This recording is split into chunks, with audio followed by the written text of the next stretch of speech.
Wondering what your spending limit is on your standard chartered credit card? Knowing your credit limit is important for managing your finances.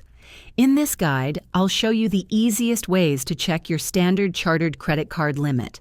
One of the quickest ways to check your limit is through the Standard Chartered mobile banking app. Log into the app, navigate to your credit card section, and you should see your available credit and total credit limit displayed prominently. Alternatively, you can log in to your Standard Chartered online banking portal. After logging in securely, go to the credit card details section, and your credit limit will be listed there. You can also find it on your monthly credit card statement, usually near the top. Finally, if you prefer, you can call Standard Chartered's customer service hotline.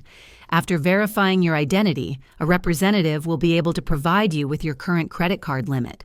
Always keep your personal and card details secure. And there you have it.